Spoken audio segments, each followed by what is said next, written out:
have a quorum, so we will begin the Senate Aging and Long-Term Care Committee.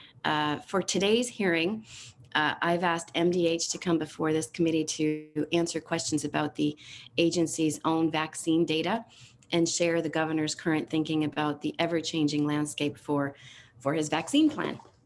I've made these questions and some recent MDH data from their downloadable data sets available to the public, so we can have a good dialogue today with the public, and the public can participate as well. For those in the public, every Friday, Minnesota Department of Health holds a closed Zoom call for an hour with legislators, where the commissioner and other MDH leadership provides an update on the vaccines and allows members to ask questions. Believe me, members from both parties are hearing frustrations from our constituents around the state about the vaccines, and this is their opportunity to ask the department leadership candid questions. MDH is typically forthcoming to the many requests and shares answers both in the chat function and verbally.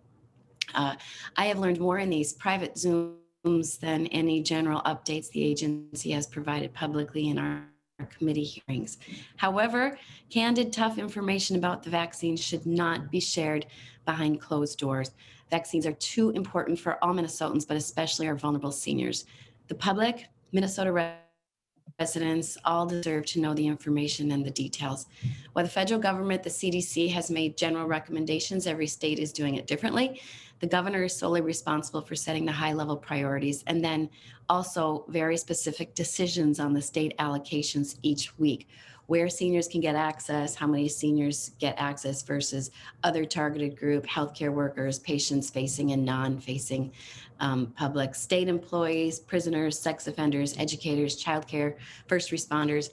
The governor is responsible for the guidance, and he's giving to these vaccinators so they can plan better and not waste the doses. We've heard repeatedly over the last 7 weeks, since December 23rd to be exact, that we don't have enough vaccines, and we have to wait until we have enough vaccines, and then it's going to get easier. I just don't want to hear today that we don't have enough vaccines, so we can't reach all seniors.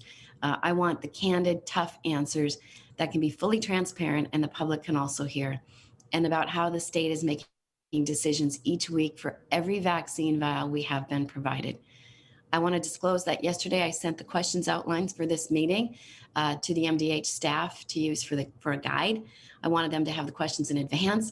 However, I realized they may to answer every single data request that I'll ask today at today's hearing.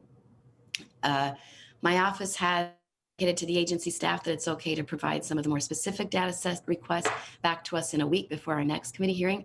I do want to state publicly that I did request data from the agency back on January 26th in preparation for the January 27th hearing. Some of that data I'm requesting again today because the MDH response was, quote, "They will continue to work on this request, and when we can provide you additional information when it's ready." So I'm disappointed that I've not received a response yet over 3 weeks and 3 hearings later.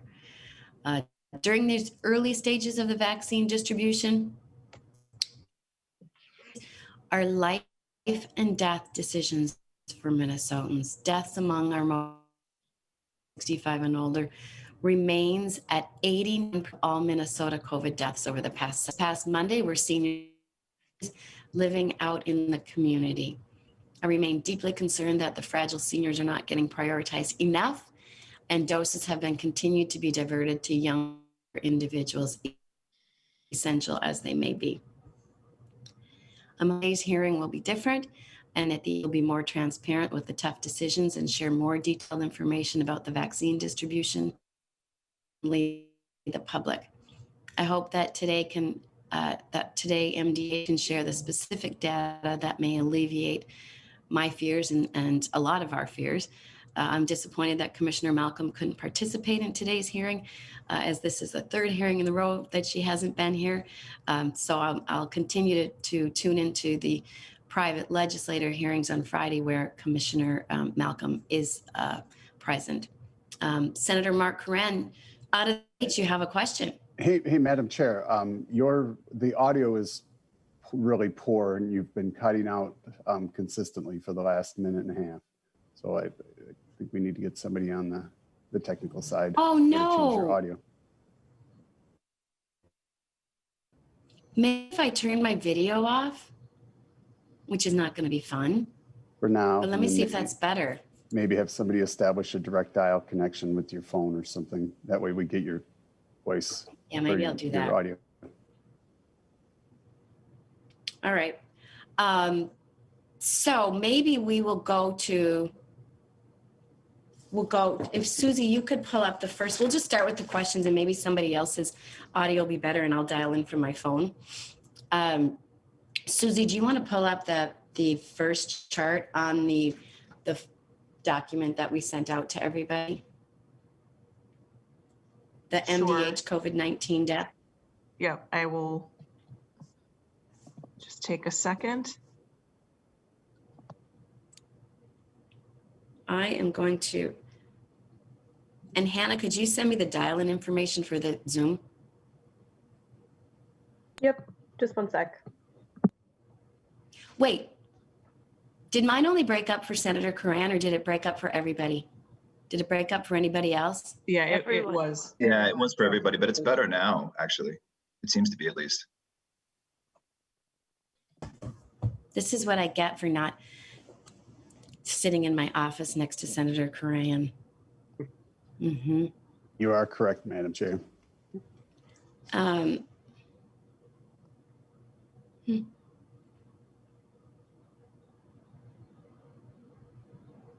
All right, so let's just go right to this first chart. And I'm not sure, is it Dr. Erisman, are you going to be answering first or is it going to be Assistant Commissioner Kelly? Madam Chair, I think we'll be working together Okay. on that. All right. So let's just get into the questions here with this chart above. The governor's vaccine advisory group met on January 11th and discussed allowing several additional groups of younger workers, correction workers, and inmates to access vaccines in the phase 1B at the same time as seniors. What is the governor's current thinking on this? Can you assure that the committee and the Department of Health will not add any additional groups until all of our 918,000 seniors around the state are protected and have the opportunity to be vaccinated?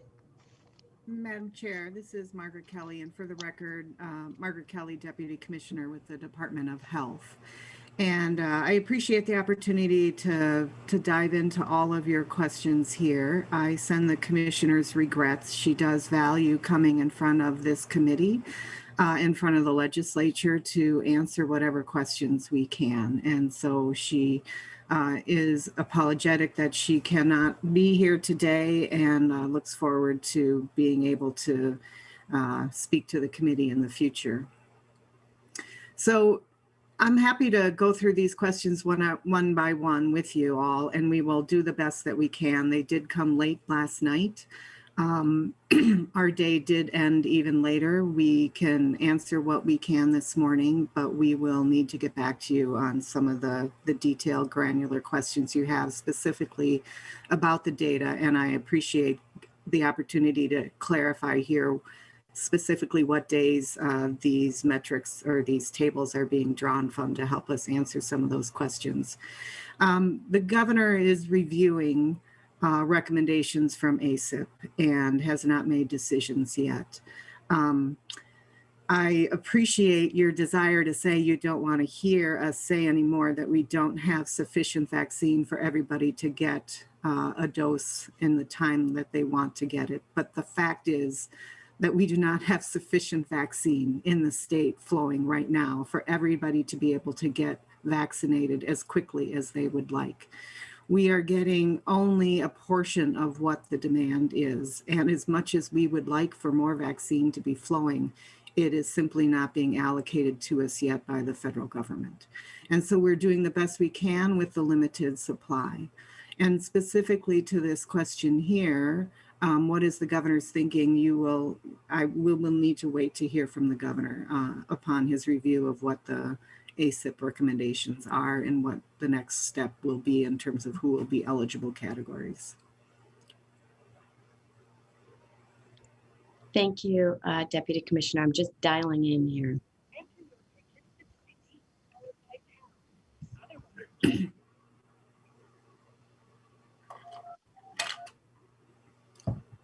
Okay, let's hope this works.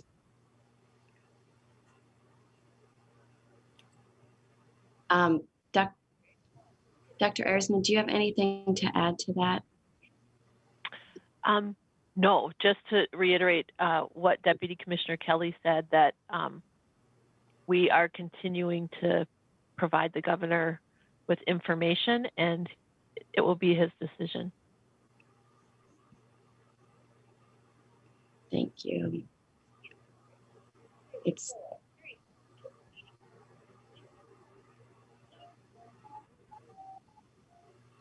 We're trying to get in here. Can you hear me, Senator Curran? Yes, we can hear you, Madam Chair. Madam Chair, I do have a question while you're working on your All right. audio.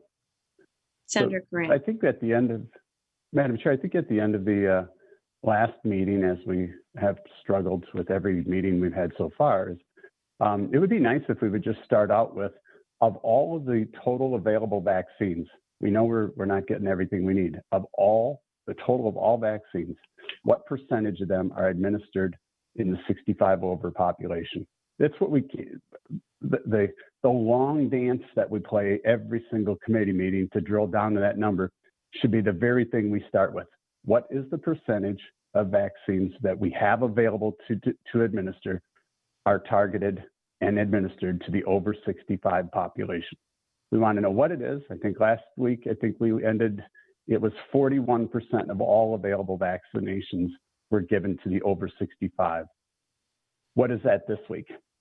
And then we can dig into the story of how they've been redirected and try to dig out, as you've tried for every week, Madam Chair, to get the why they keep being diverted. So does that looks like what we're dialing into? That'd be wonderful. But I think that should be our first question of the day. Every meeting this is from this point forward.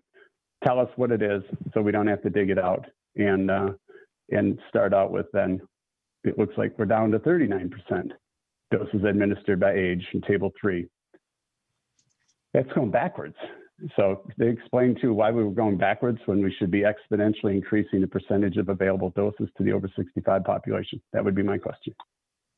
Thank you, Senator Curran. And only 5.4% of our population has received both doses, according to the data that, and again, this data is not the easiest to get. It's buried in layers and layers. So that's why we put it into these different charts for us to look at today. I don't know, Deputy Commissioner Kelly or Dr. Erisman, do you want to respond to the percentage of the senior population that has gotten their first and second doses?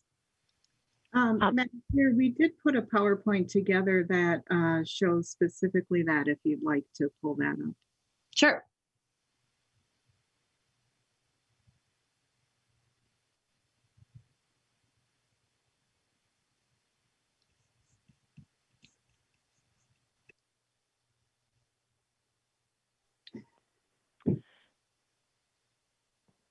So, Madam Chair, as you can see, this is Chris Erisman, Director for Infectious Disease at the Minnesota Department of Health.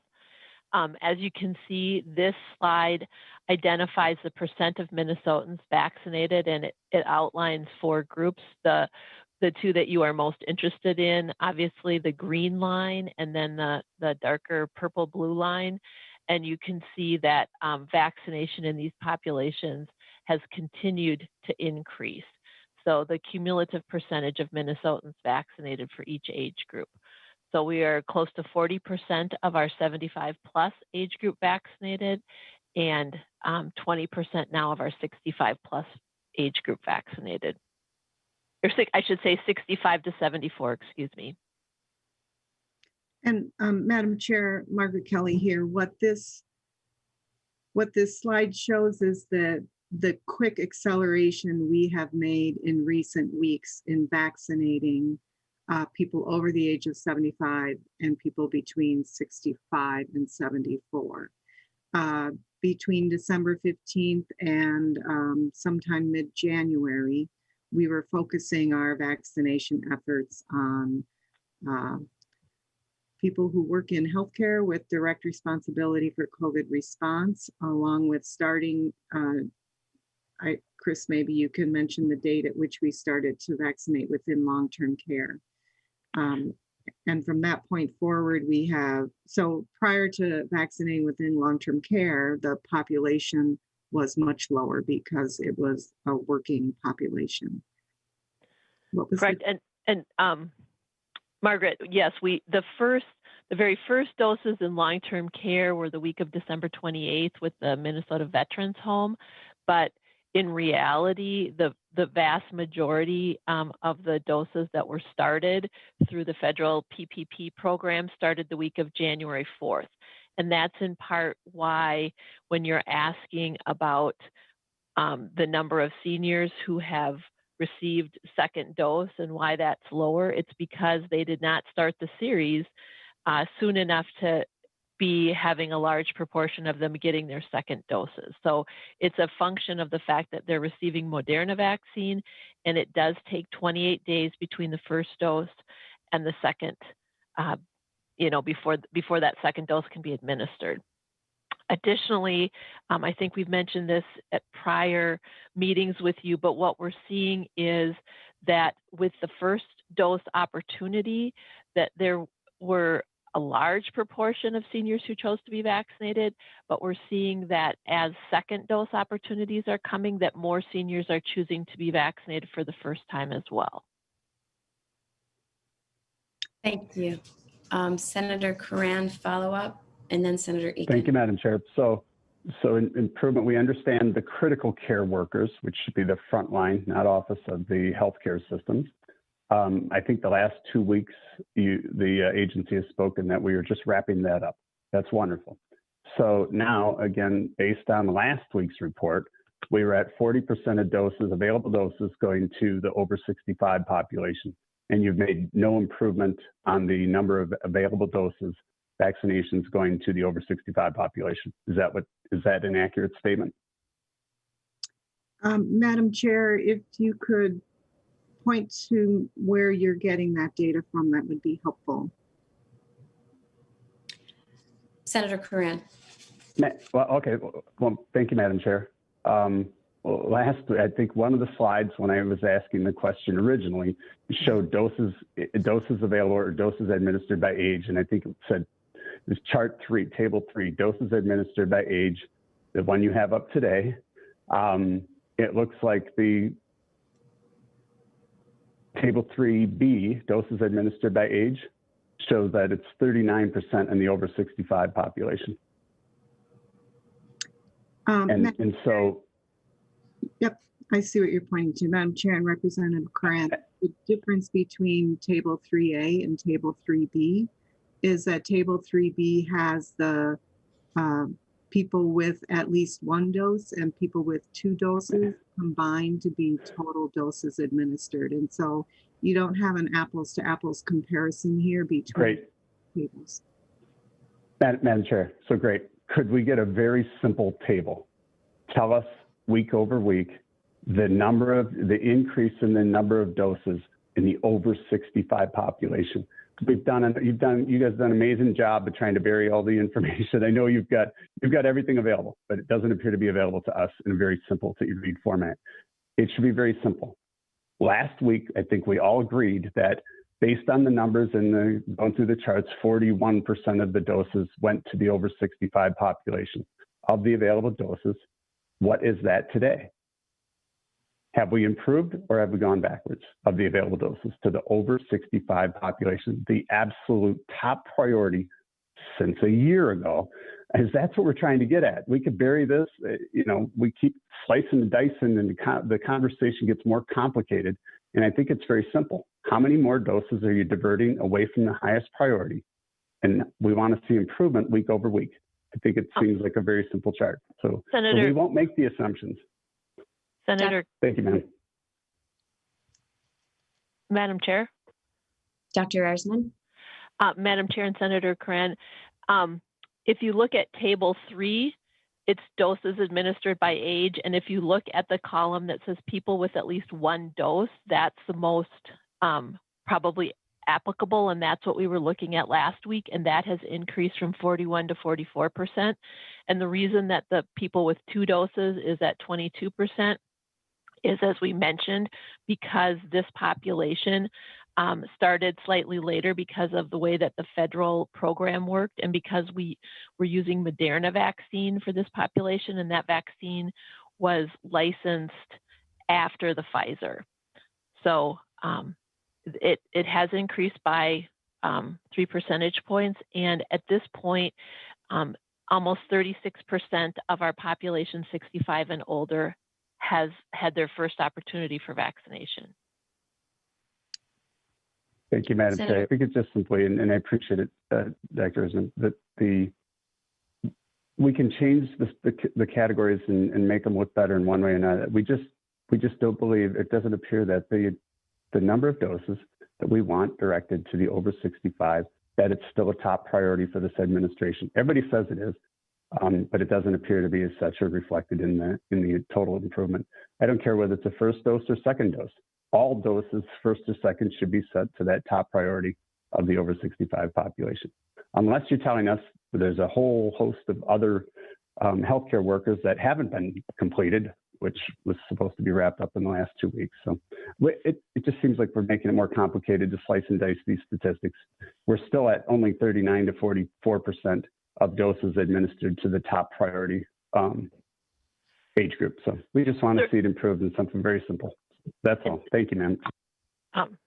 Madam Chair. Just to clarify, Senator Krantz, I want to acknowledge that when we talk about the second doses, they are automatically allocated.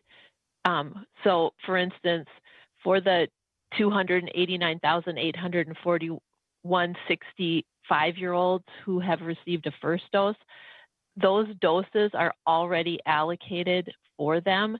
It's just that they can't receive the second dose until it was within the correct interval.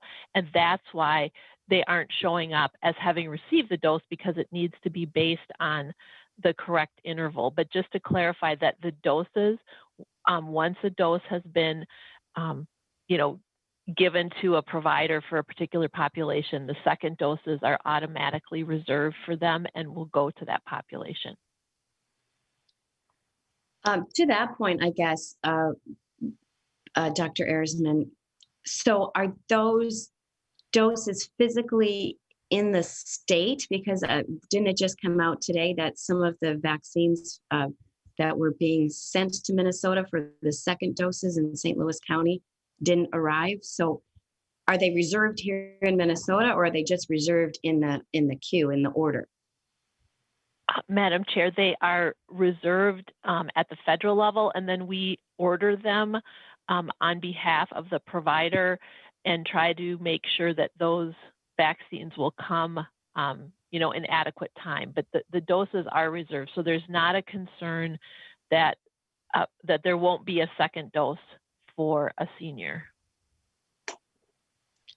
I guess, thank you, Dr. Erzman. I think that's where it's confusing in the numbers. So I'm trying to figure out, and to Senator Karan's point, instead of having to go do a deep dive into the department's website, can we just get this chart every single week? What percentage of the doses physically in the state are going to seniors? And then do a week-to-week comparison, because again, I'm not going to be happy until it's at 100%. I was under the assumption that the healthcare workers were supposed to wrap up in the last couple of weeks also. And I heard a deputy commissioner say that I think it's changed. I thought it was supposed to be that those getting the doses were supposed to be front-facing, patient-facing healthcare workers. But now I heard it's direct responsibility for COVID response healthcare workers. We've heard the stories of IT people and younger, healthier, working from home healthcare workers getting the vaccine. And again, our seniors are getting the short end of the stick on that. So if we could get that kind of information, simple, 65 plus, people with 1 dose of the percentage of doses into the state, people with 2 doses, and just have that on a weekly basis, that would, and an easier spot to find on the website, that would be really helpful. Madam Chair. Yep, go ahead, Deputy Commissioner. Madam Chair, thank you. The PowerPoint graphic, I believe, answers your question, and we can turn it into a table if that would be more helpful for you, and we can show you exactly where you can find it on our website. I believe the information you're looking for is provided week over week on our dashboard. And so we can provide you a link to that. And perhaps, Chris, you could clarify where we're at with the 1A1 and 1A2 and 1A3. Dr. Ersman, thank you. Madam Chair, so to clarify, the 1A phase was intended to vaccinate both healthcare workers as well as our most vulnerable elders. And then phase 1B, which wasn't intended to start until February, would have started with the 75 plus. And so we made changes and included the 65 plus population actually earlier than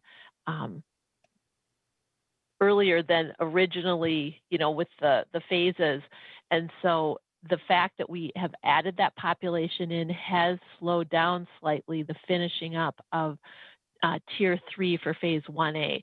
But just as a reminder, in phase 1A tier 1, that included our skilled nursing facilities, all the residents and staff of those facilities. They have all completed their first doses, and many have had their second doses. And I think you recall the data that I shared last week, and we do have an updated slide to see just how the rates of COVID in those locations has dropped off dramatically. In phase 1A tier 2, that included our assisted living facilities. And I think, as I indicated last week, just about all, I think there's a handful, and literally a handful, meaning probably fewer than 5 that are still waiting for their first doses. But otherwise, all of our assisted living have had their first dose visit and are starting on the second doses. And then, as I said, we are finishing up vaccination in the healthcare, the rest of the healthcare sector, so not affiliated with acute care, but other healthcare providers. And then also finishing up with our group homes and other vulnerable populations in congregate settings. Thank you, Dr. Ersman. Senator Eakin, you had a question. Thank you, Madam Chair. Yeah, I was, and thank you for being here today, Director Ersman. I do have a question in regard to others beyond just the 65 and older. And I do believe that we need to prioritize our most vulnerable, and that means prioritizing those 65 and older. But I think that we need to dive deeper, or dig deeper than just looking at age alone. And so we're looking at, what percentage of vaccines is going to those 65 and older. I think we should also be looking at, what percentage has been going to those who care for them, because that obviously is critically important to the care and protection of our most vulnerable. And also those with disabilities, those with comorbidities or serious underlying conditions. That also, I think, needs to be taken into consideration when we're talking about our most vulnerable. So, when we're looking at a percentage of what vaccines are going to those over 65, I think we should also include those providing the care for them, and also others with disabilities that are under 65 that are threatened just as much by the COVID as anybody else. So, I hope that we can maybe put some numbers together there as well. I think that would give us a more accurate view of what's being done for our most vulnerable. Age is one factor, but it's not the only factor in determining vulnerability to COVID. Madam Chair, Deputy Commissioner Kelly. we do have a slide for this as well. If you could pull up the PowerPoint again.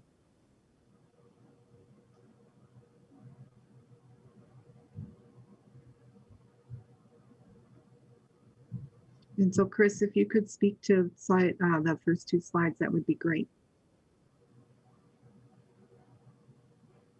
If you go to. Sure. Yep. Okay. Can you scroll, can you put slide 2 up?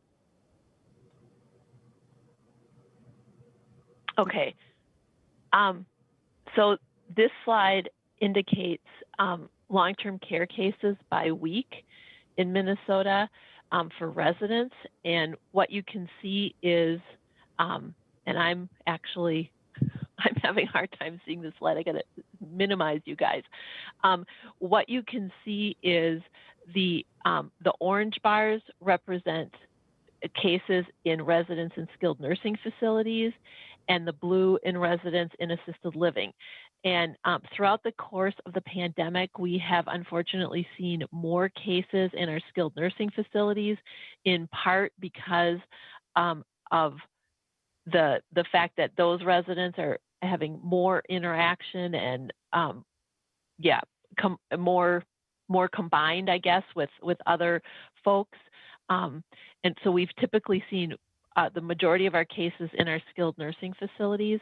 If you look at this, you can see that over the last number of weeks since we started vaccinating, that our skilled nursing facility cases have dropped off significantly and are no longer higher than assisted living. You can also see how assisted living has dropped off, and we expect that as our assisted living facilities have completed all their first and second vaccinations, we will see even more dramatic reductions in cases in these locations.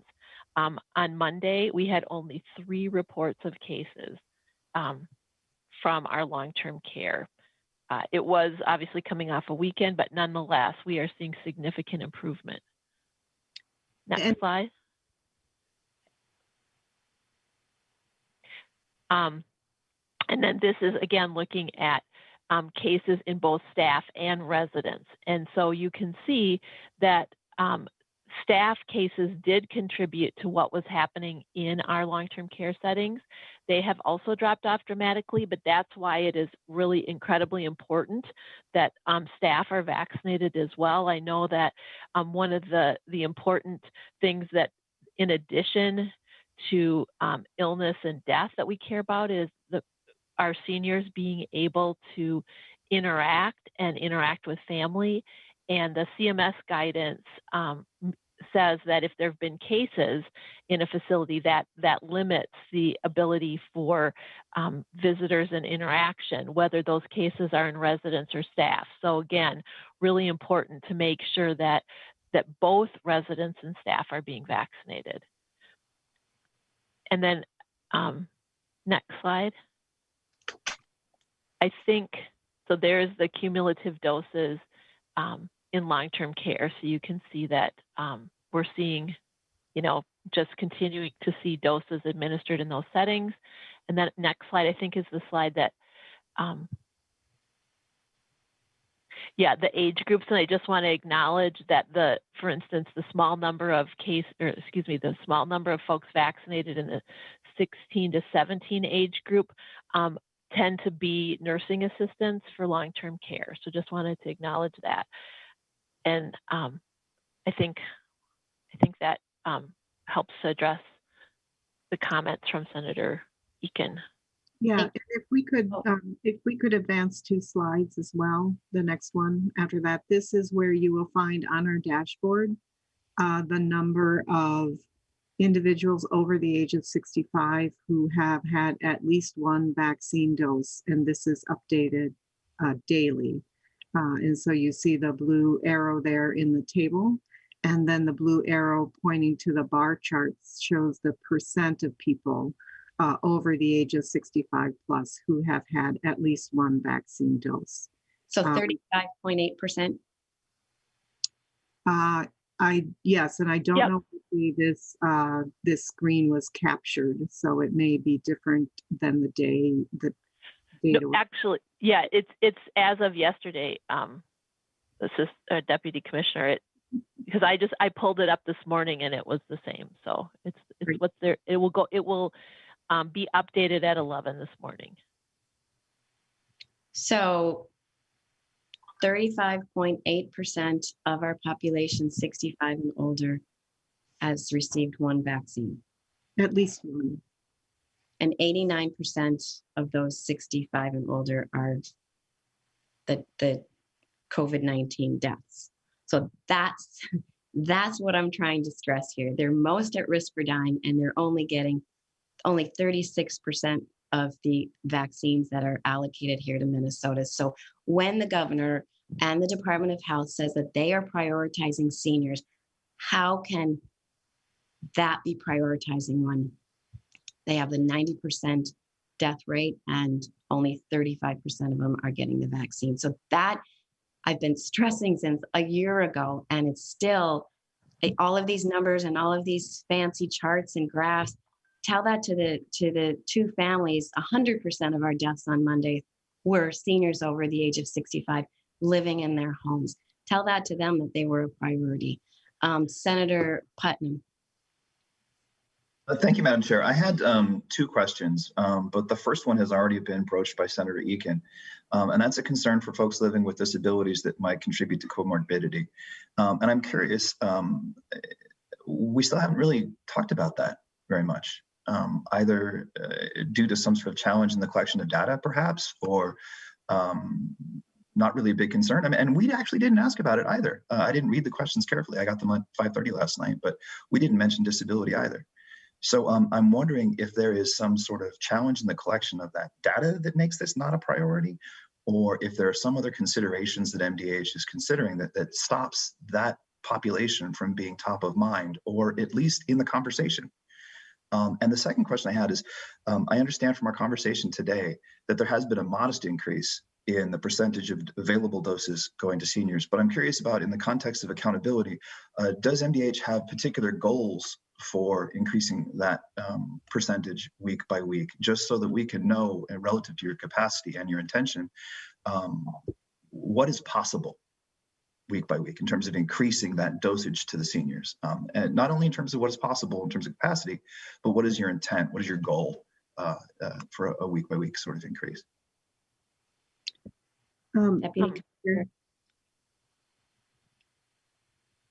Deputy Commissioner Kelly, go ahead. In terms of comorbidities, we do not have data on individuals. So two things. One, we do not have data on individuals in our system of record on whether they had comorbidities. So we cannot report out that way.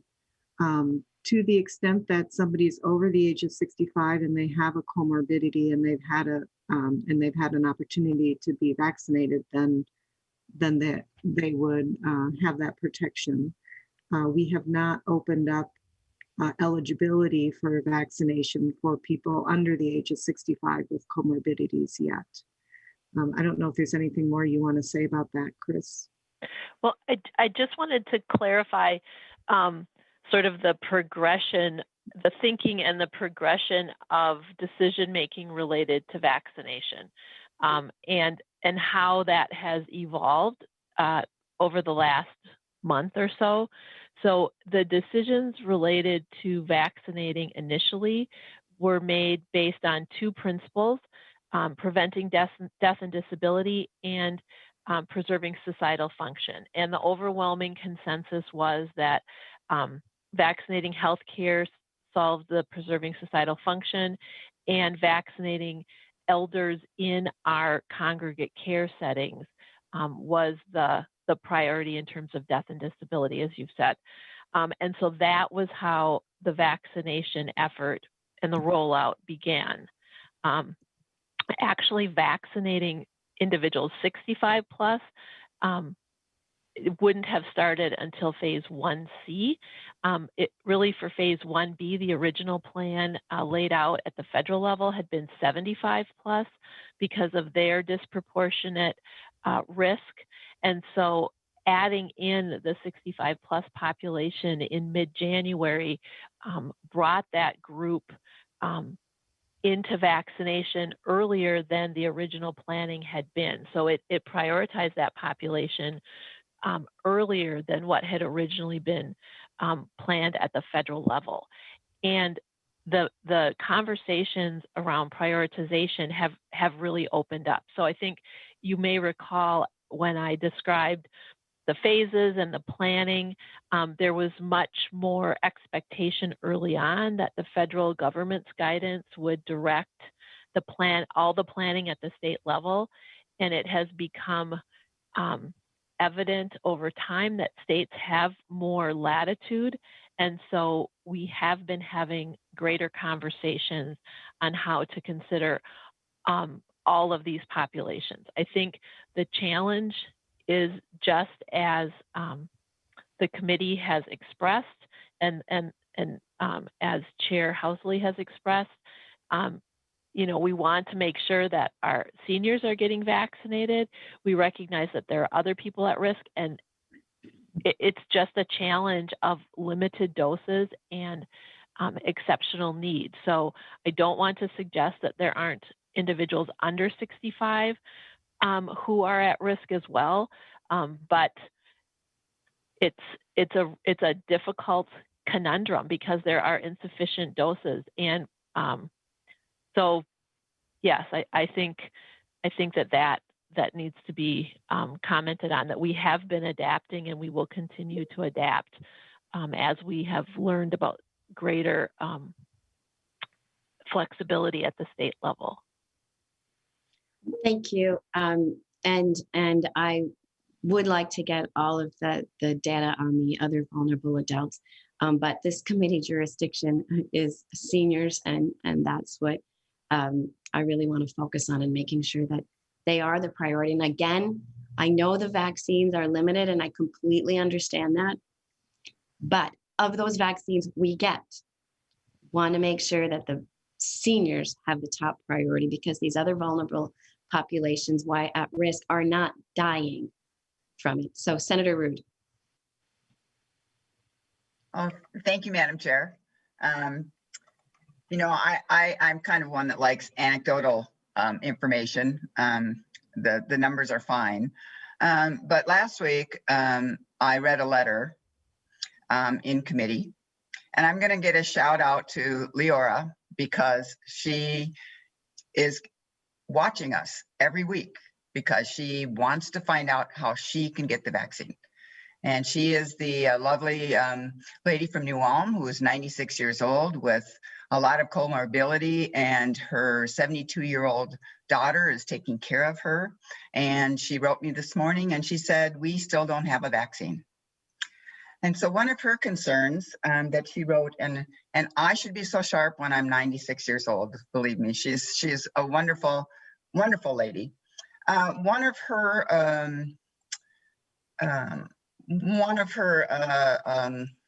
issues was on the, let's see if I can quote her here. On the Department of Health's website, the following statements made: the final decisions about how to distribute COVID-19 vaccines ultimately come from Governor Tim Walz. And I think that is maybe the heart of our problem, because I believe it takes more than one person. And I realize he's the ultimate responsible person, but that gives people pause as we go down. And then yesterday, I received an email from someone in my district whose mother is she is in senior living, 92 years old, received her first shot January 20th, went for her second shot February 10th, and there is no second shot for her. And so she can't receive her second shot. And I will tell you, on February 10th, that was our last meeting. And this is when she showed up for this lovely senior showed up for her shot. The headline in my local paper was, great news, 40 teachers have been vaccinated. 40 teachers who are not in school, who don't have contact with anyone because they're not back to school yet. They got vaccinated. And here's Leora at home, and this wonderful senior at the senior care center. And one can't even get one vaccination, and the other can't get the second shot. And so that's the reality of what's going on in our districts. and for the headline to read that the teachers, and I love the teachers, but that they're getting the vaccines before our seniors doesn't give me any confidence that our seniors are a priority. Thank you, Senator Rude. I saw that headline too. And I love your anecdotal stories. And hello, Leora. We're trying to get it to Leora and your daughter. Senator Abler. Madam Chair. Oh, Deputy Commissioner Kelly, yes. Thank you. I would like to hear more about somebody not being able to get a second shot, to what Director Erisman had said earlier. We pair first shots with second shots, and so it would be helpful to hear more about that. And secondly, I do want to speak to the fact of what the governor is trying to do for folks 65 and over to get vaccinated, in that he has stood up state sites in Duluth and in Minneapolis and now in Rochester, and allocating doses specifically for people over the age of 65. In addition, we're pushing doses out to healthcare systems across the state who are also vaccinating people over the age of 65.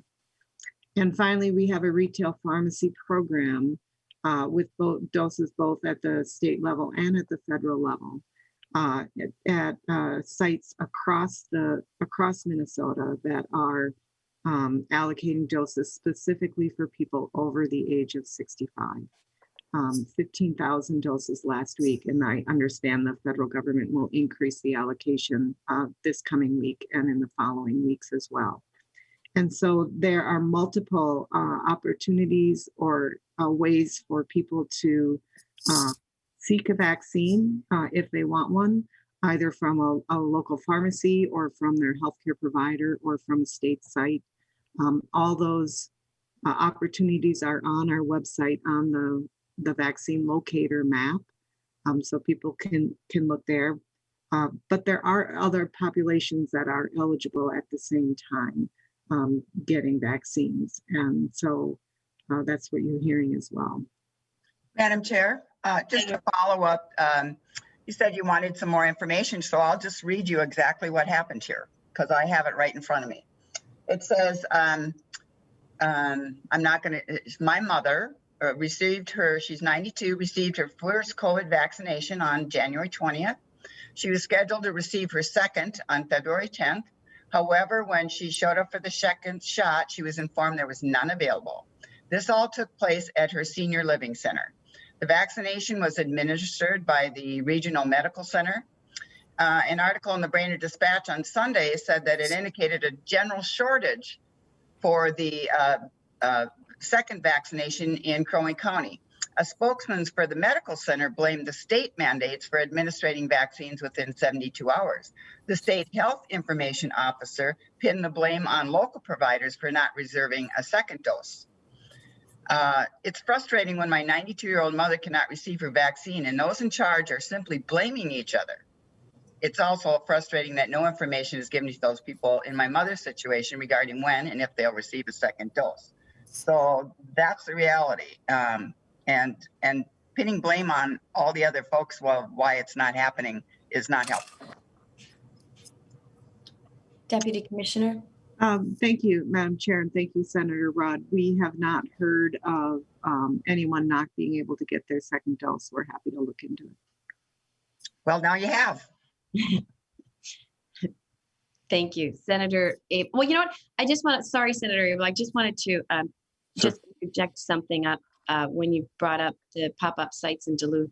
Are those pop-up sites, well, I hear that they're taking away vaccines from clinics or hospitals that have had set up themselves to distribute the vaccine. I know St. Luke's invested in getting the vaccine and getting it out to their residents up there, but since the pop-up site at the deck, their distribution has gone way down. They haven't dipped into their second doses, but I know over at Essentia, up there in Duluth, they their distribution has gone down since the deck pop-up site. And they, I think, might be dipping into their second doses. So is that what's happening? Those facilities around the state that were set up to do these vaccines, and then all of a sudden the governor decided to do the pop-up sites and they took vaccines away from those facilities?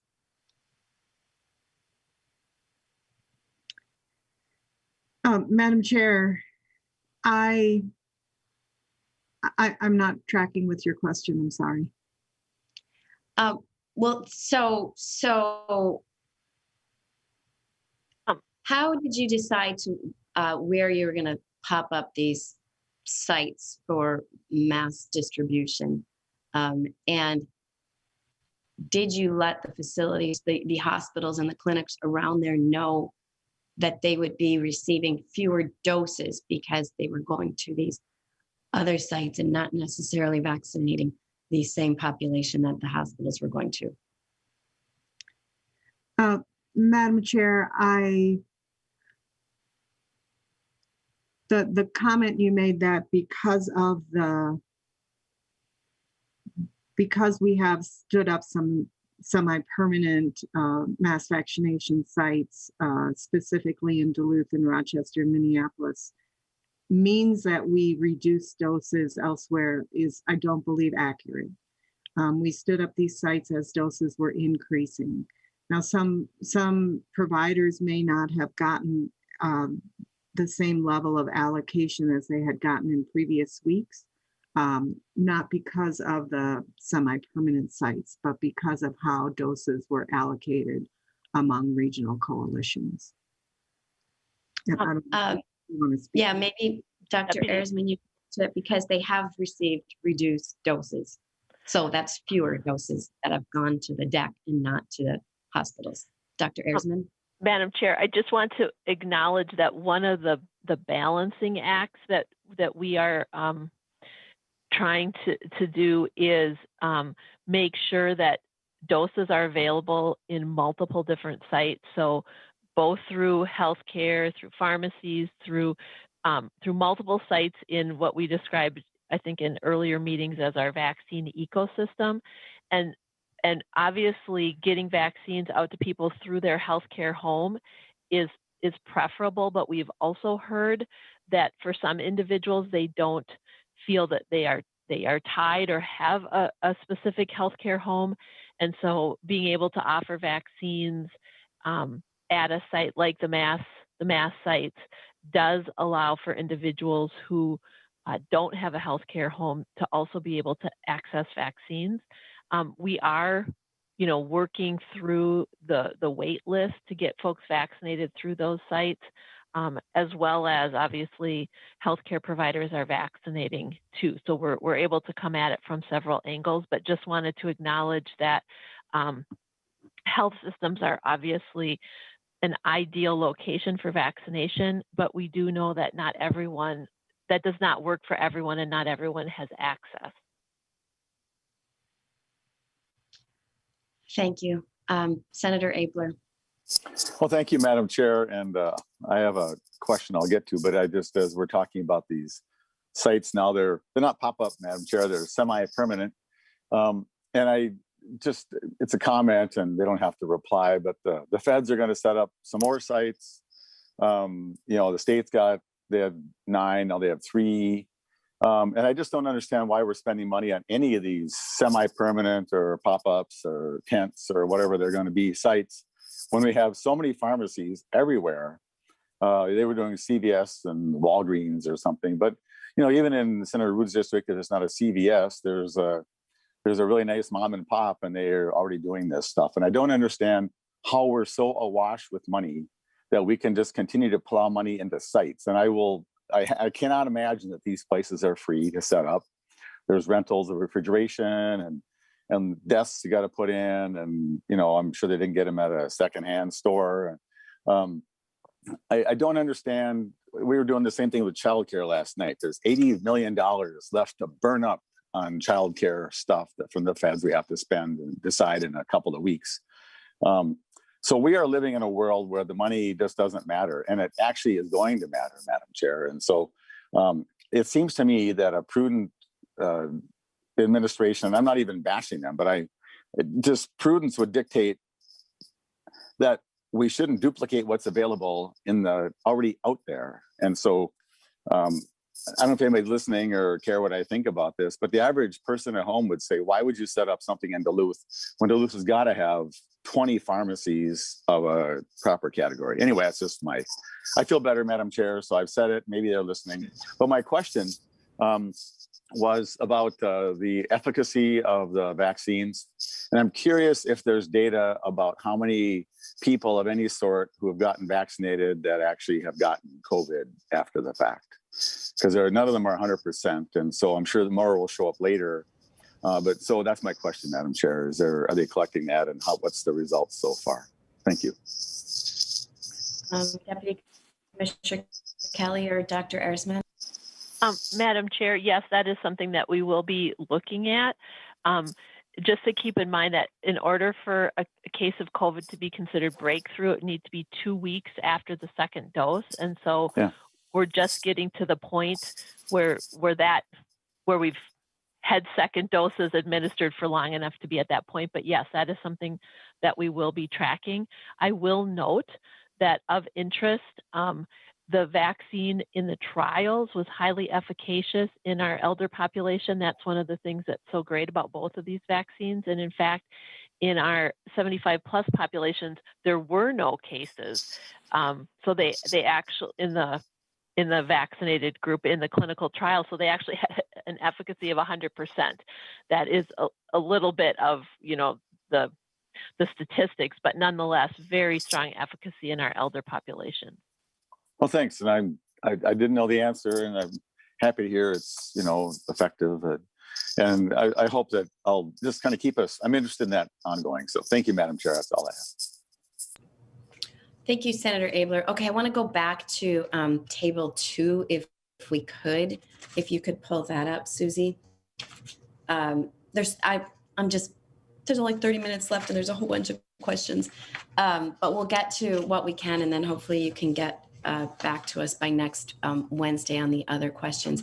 But in this table 2, in our last hearing on February 10th, you mentioned that you were going to receive 88,000 doses for that week of February 7th.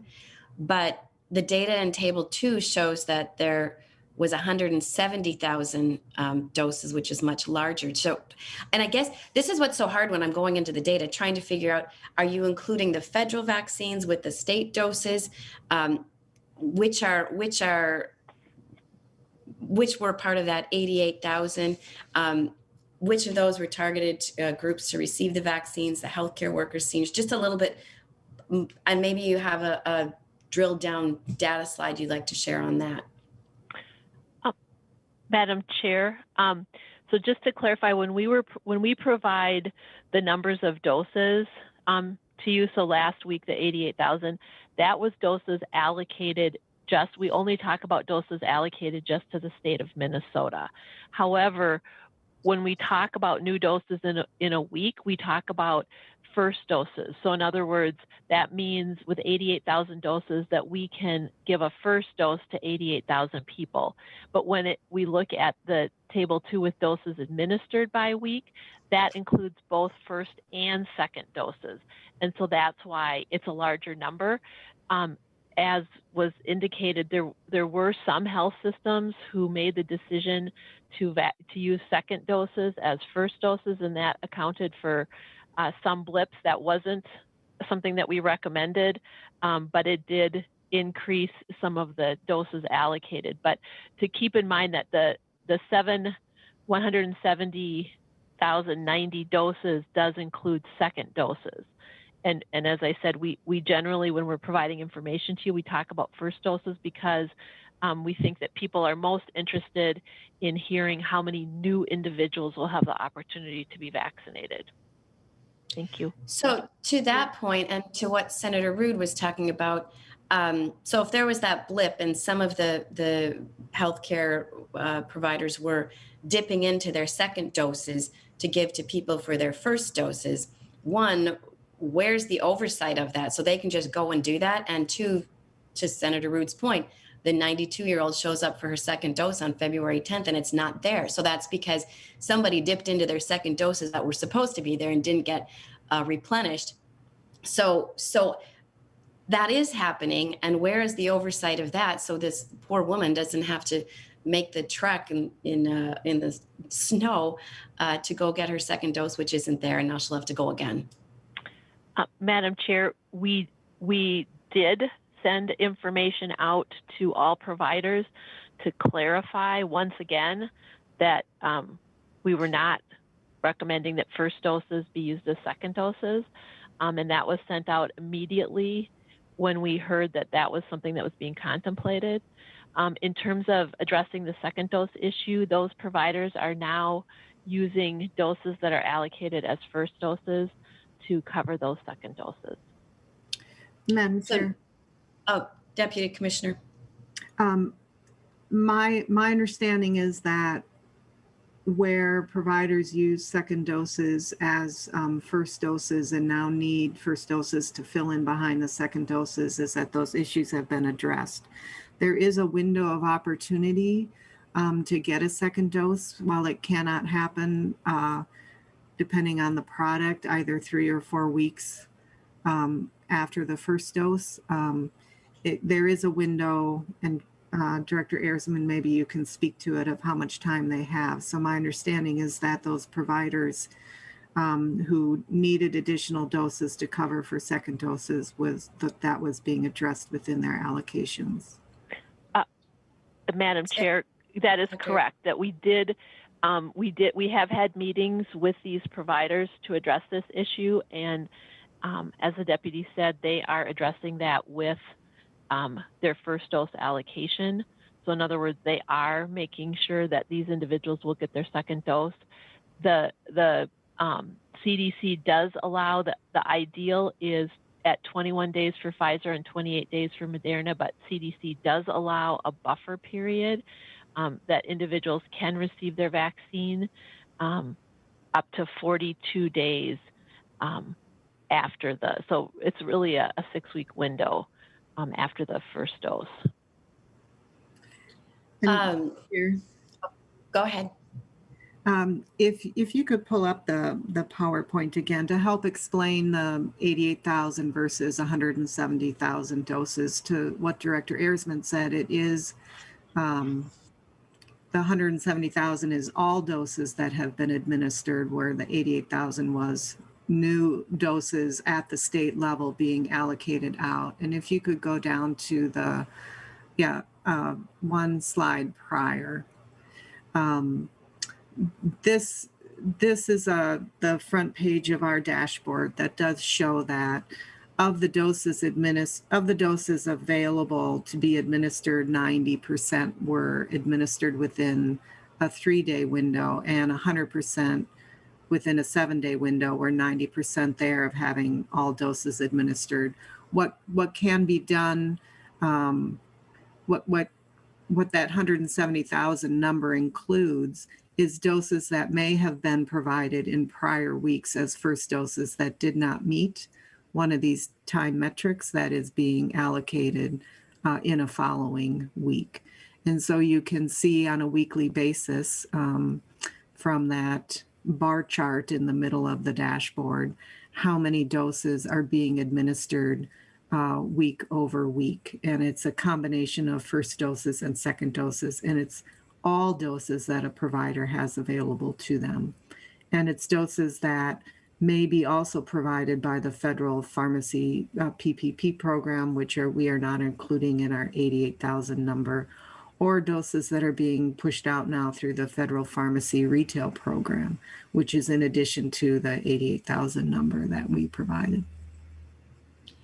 I think what people are feeling in that, and looking at your chart there with 90% getting out within the 3-day goal, that's where these pop-up sites / permanent sites, Senator Abler, started happening was it was like there was like this need for speed to get them out because we were falling behind all of the other states, and West Virginia was at #1 and Minnesota was in the bottom 15.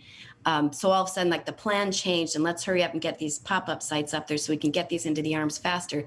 But what you see is happening is doses got taken away from some of those clinics or hospitals that had something already set up, and now they're either dipping into their second doses or have dipped into them, and they don't have the second doses available for those who are supposed to come back. So I know you said you've spoken to them and you've given them guidance, but I think what's really happening out there is not according to what you're saying. It's not very organized, very chaotic, and now you've got confused people across the state going, do I go back to my clinic or do I go to the deck to get my second vaccine? So I think that's more clarity, more transparency, and just being able to see these on the website. I think one of the questions in the document that was sent was which providers have been administering these doses and how many doses, especially of that 170,000. Like, where is that breakdown? Go ahead, Dr. Eiersman. Well, Madam Chair, I just wanted to clarify.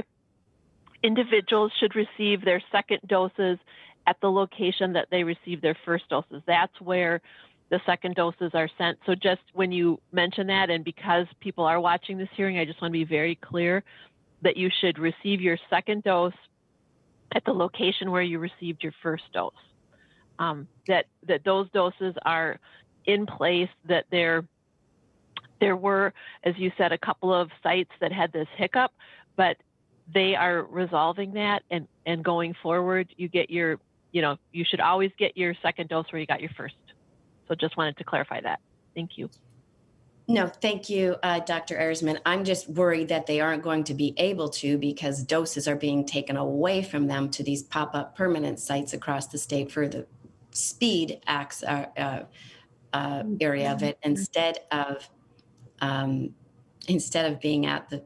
Have you talked to those? Has anybody voiced concern to you that they don't have their second doses anymore because they've used them for first doses? Madam Chair. Deputy Commissioner. Thank you. No, we have not heard of any concern from anyone that they have not been able to get their second dose. B, my understanding is that second doses, to what Director Eiersman said, appointments for second doses are being made at the time, especially for state sites, that appointments for second doses are made at the time that the appointment for the first dose is made. So people know when and where to go and get their second dose. And to what Director Eiersman said, for people who are listening, it is always by the provider who gave you your first dose. And finally, we are not taking doses away from anyone in order to provide doses at the semi-permanent sites in Duluth and in Minneapolis and in Rochester. We stood those sites up, Madam Chair, specifically to get shots in arms more quickly and as quickly as we could. Thank you, Deputy Commissioner. And again, prioritizing our seniors hasn't been a priority in getting them into the arms quickly. Can we get in your follow-up, I don't think you have it today, but can we get a very specific breakdown of which providers are administering these doses?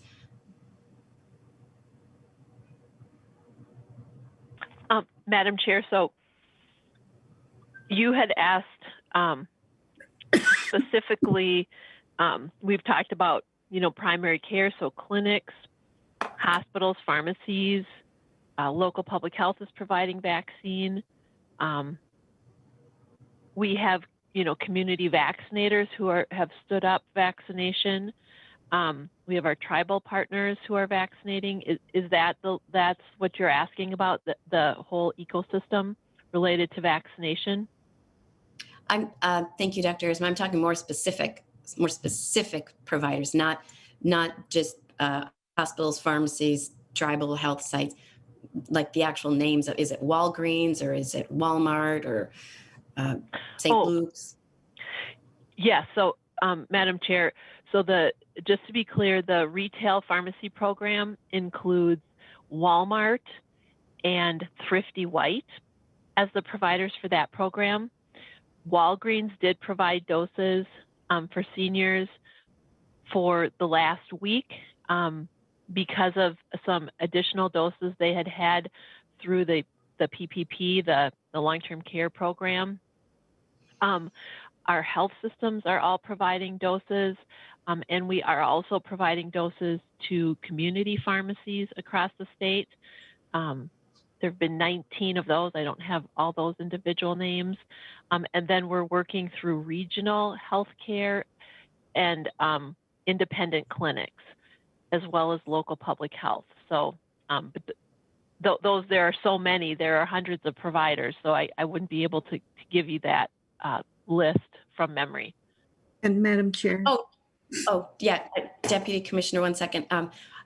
Yeah, I don't need it right now from memory, but I do want the specific breakdown somewhere, either on the website or send it to me so I can, if we could get that data so we can see where these and who is giving these, that would be much, instead of lumping them into one big group, hospital or pharmacy, or that would be much greatly helpful. Deputy Commissioner.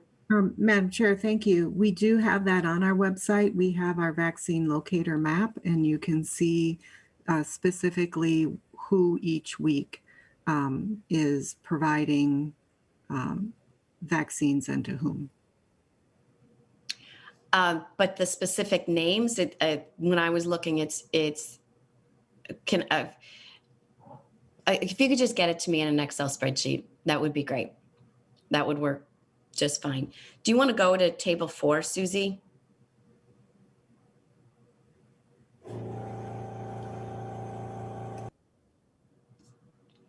And I think you might have it in front of you, Dr. Ersman and Deputy Commissioner.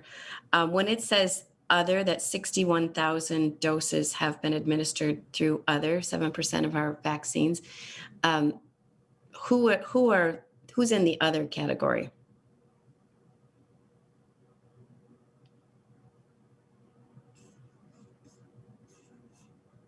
Uh-oh, maybe you can't hear me. Senator Eakin, can you hear me? No, I can hear you. I thought maybe I froze again. Thanks. No, I'm just looking at the table and trying to tease out between community vaccinator and other. So I'm going to just do a phone a friend just to get the detail. I know you'd asked also about specialty, and that included, like, for instance, internists, pulmonologists, that type of a practice that serve elders but are specialty. And then I was also going to put the link in the share the link with the vaccine finder site that shows all the different locations, but I will check on the other right now. Okay. And also, yeah, what providers are listed under tribal health sites, if we could get that too. Oh, and you have it all in front of you. Yep, Madam Chair, I can tell you that the tribal sites, that goes directly to the tribal government, those vaccines, and they are the ones that are doing that administration. So it's not a situation where a health system is saying we're vaccinating the tribal nations. That those vaccines go directly to the tribal health centers. Okay, so that comes through the federal Indian Health Services? No, our tribal partners had, tribal nations had the option of working with the state or working through the Indian Health Service. And initially 5 tribal nations chose to work with the state and the rest with Indian Health Service. The Indian Health Service allocations are completely separate from the state allocation. However, over time, there were 2 additional tribal nations that asked to move to the state allocation. So now we have 7 tribal nations that are receiving their vaccine from us. We don't have any control or any line of sight into the IHS allocations, just what we are providing from our state allocation to our tribal nations. So how many federal doses does IHS get, or how many did they get? Madam Chair, we don't have that. Just like the Veterans Administration, the Department of Defense, the State Department, the Bureau of Prisons, Indian Health Service, all of those, there are 5 entities that receive vaccines directly from the federal government, and we don't have any say or any line of sight into that. All right, thank you. And I think Susie's having trouble sharing her screen. So I was going to go on to table 6. That is the by county. I don't know if you have that. Yep. So up in Cook County, they've 85% of the population 65 plus. Senator Root, I should find your county on here. Where's Crow Wing? Anyway, why such a difference? Why is there such a large variance between Cook County and I don't know who's at the bottom here, but I know Washington was towards the bottom. I see any.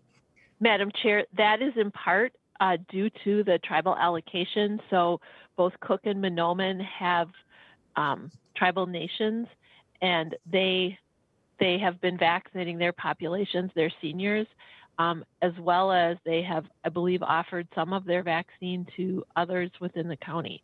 But that accounts for the Cook and Mahnomen. And I believe Big Stone also has the Upper and Lower Sioux, so that may account for that. I just think that's interesting that it looks like the tribes have prioritized their seniors when 84%, 86% of them are getting the vaccine of their population 65 and older. Let's see here.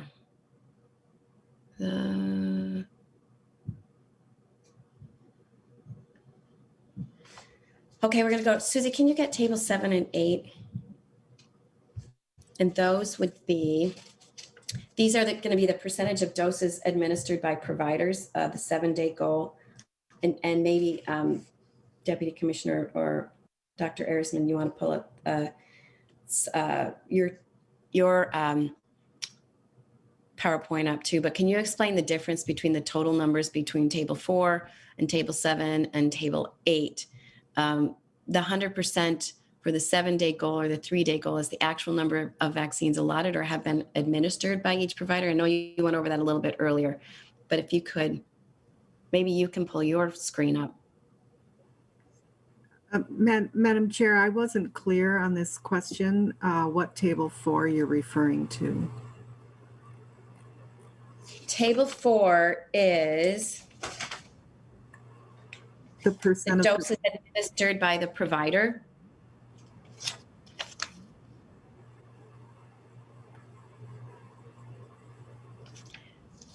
And so are you, Madam Chair, are you asking to speak to the number of doses and why, if you could. And the difference between the total number of doses.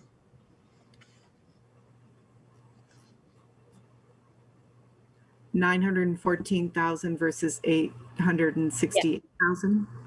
Yes.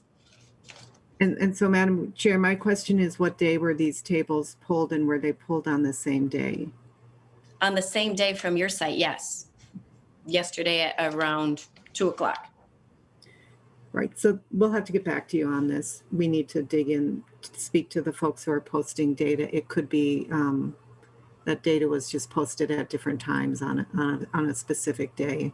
Data may have been made on Deputy Commissioner, what I'm just realizing is that this is specifically identifying certain types of providers, and not all types of providers are included in the 7-day and 3-day goal. And so that is probably why there's a difference. So I guess you can see why there's confusion. If there could be some consistency in the reporting and all of the data, not just pieces of it, and keep it all of the same, it's so helpful for the public to be able to see that. When Madam Chair. Dr. or Deputy Commissioner. Yeah, Madam Chair, one of the reasons that there is a different number of providers with the 7-day and the 3-day goal is that we are not, that there may be a reason why we want to give a provider more time to administer vaccine than and exempt them from that goal. And so we are accounting for that in our dashboard, and you can see where it is noted. So for some populations, it's more challenging to administer doses within 3 days. It's easy if you are a healthcare facility and people are coming into your facility for an appointment, that you can set up your appointments and people come in. Or if you're a pharmacy and you open up a day of appointments and people come in, you can fill those up. But if you're a pharmacy that is vaccinating at a long-term care facility, you may have doses allocated to you, but you can only go to one facility at a time. It's more challenging to actually meet the goal of getting all 90% of your doses out within 3 days. And so for some providers, we have said you can work on meeting the 7-day goal and not the 3-day goal for that reason. Why report on the website only the 209 providers? Why not show all 603 providers by the allotment that they've gotten? Madam Chair, we do have that on the website now. And to clarify, we do have a situation as well where some of the larger health systems, the doses are allocated to the system and then they are also sending them out. And I did get the information on the other providers. It's a combination of providers listed as family social services,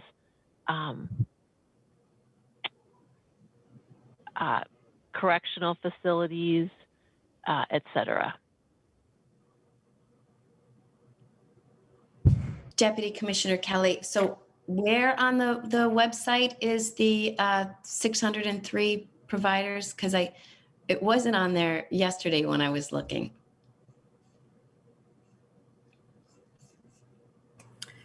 Madam Chair, we have several buttons along the top, and the button to the far right is provider goals.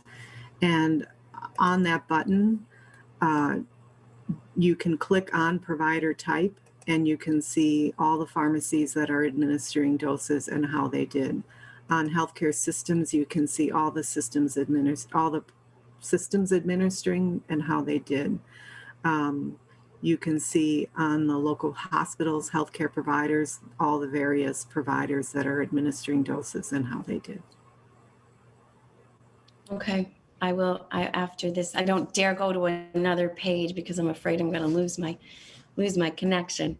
Outside of the 3 major pharmacy chains, how many pharmacies is the state utilizing as vaccinators? Oh, here we go.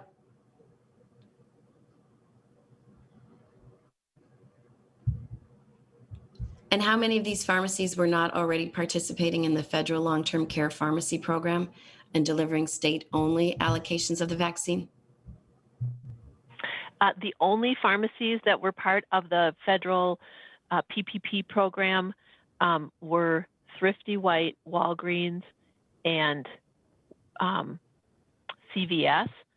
Their doses, I do want to be clear that the doses that they are using did come from the state. It's just the retail, it's kind of confusing, but it's just the retail pharmacy program with Walmart and Thrifty White that have a separate allocation. But for the PPP program, that comes out of our state allocation. And the 3 vaccinators are CVS, Thrifty White, and Walgreens. So any of these pharmacies that are not that are vaccinating through the state system. And so I've been getting texts during this whole committee hearing that people are really frustrated with Walgreens, to be specific. How are CVS, Walgreens, and Thrifty White doing? Do they are they accountable to you or to the federal, or do you have any details or data on that? Madam Chair, two comments about that. One is that, as we mentioned, that Walgreens was using doses last week to open up for more broadly for individuals 65 plus. They had a number of glitches with their IT systems, and so that did cause problems. That is a one-time situation in which they're providing doses in that manner. And so we're aware of it, but it was a one-time situation. The other pharmacies that are providing doses through the retail program ongoing are Thrifty White and Walmart. But we were aware of that and recognize and understand people's frustration, but do want to acknowledge that the challenge was it was a one-time opportunity, and so yeah, by the time they were able to make a change, they had utilized their doses. Got it. Again, it's just so confusing and frustrating, and the different data that's out there and the different places to go. And I just feel bad for our senior population. Like the letter that Senator Rude read to us last week and this week, it just is complete chaos is what I feel in different places. Actually, somebody said chaos reigns. That's what I'm feeling. And I've got a ton of other questions, but it's already getting to the time. So is the state doing anything to get seniors transportation to any of these pilot sites? Are there any existing services that can be used to help them? Madam Chair, this is Margaret Kelly, and we are working on that. All right. Members, does anybody else have any questions? I'm hoping, any other questions from any members? I know we're getting to the time. I again, thank you. Thanks for coming today. I do want to say thank you for getting on track with our long-term care facilities and our skilled nursing facilities. They have been so thankful that we are getting the vaccines available to them. And they thought there would be some normalcy in these facilities, but not yet. They're still not able to have their congregate meals, and they still can't have visitors, and they're still wearing the masks. Hoping that there is a plan going forward somehow in these long-term care and skilled nursing facilities, that they'll be able to have a plan so they know when there's really light at the end of the day, when they thought it was when they got their second dose, but still not there yet. So hopefully we can have a plan for those folks. But it's now focusing again on our 65 plus population living out in the community that feel like they're left behind and not a priority. So again, I'm begging along with members of this committee that those are the people that we're focusing on with these new vaccines that are coming into the state, that they get to be at the top of the list like the tribes are in Cook County, to make sure that 90 to 100% of our seniors can be vaccinated first. I'm hoping if I can get a commitment from you to get these questions answered by our meeting next week, that would be really, really helpful, because then maybe it could be a shorter meeting because we would all have the answers. So I'm hoping Assistant Commissioner or Deputy Commissioner Kelly, I can get a commitment from you that we will get these questions answered to us by next week. We will do our best, Madam Chair. Thank you. Thank you again for coming, Dr. Arisman and Deputy Commissioner Kelly. We will Next week, hopefully we can get these out to all of our members and to the public so they can have some more detailed answers and some transparency. And hopefully we can get to some state of normalcy for our seniors coming here soon. So thank you, and we'll see you all next week. Meeting.